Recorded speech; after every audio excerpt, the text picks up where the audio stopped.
আজকে সবাই এই জুমার দিনে মসজিদে গেছিলাম। এই যে আমাদের এখনই নামাজ শেষ হইলো, আমাদের স্টুডেন্টদেরকে নিয়ে আমরা মাদ্রাসার দিকে আবার রওনা হইলাম।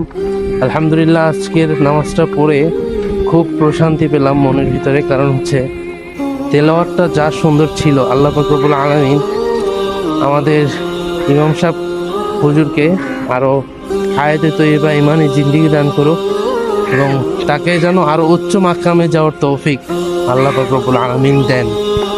আমাদের স্টুডেন্টের নামাজ টামাজ পড়ে এখন আমরা এই মাদ্রাসার দিকে রওনা হলাম। সবাই দোয়া করবেন যাতে আমরা সুন্দরভাবে মাদ্রাসায় পৌঁছাইতে পারি। একটি হাদিস না বললেই নয়, একটি হাদিস আছে যে নবী করিম সাল্লাল্লাহু আলাইহি ওয়াসাল্লাম বলেছেন, যে ব্যক্তি মসজিদ থেকে পায়ে হেঁটে বাসা অবধি পর্যন্ত যায়, তার প্রত্যেকটা কদমে কদমে আল্লাহ পাক রব্বুল আলামিন একটা করে নেকি দেন এবং তার সাথে সবসময় ফেরেশতাগণ থাকে। আমরা সবসময় চেষ্টা করব মসজিদ থেকে বের হওয়ার পরে হেঁটে যাওয়ার, গাড়ি ঘোড়া না গিয়ে হেঁটে যাওয়ার চেষ্টা করব, যাতে এই সবটুকু আল্লাহ পাক রব্বুল আলামিন আমাদেরকে দেন এবং আমাদের প্রত্যেকটা কদমে কদমে যেন আমাদের সাথে আল্লাহর ফেরেশতাগণ থাকে।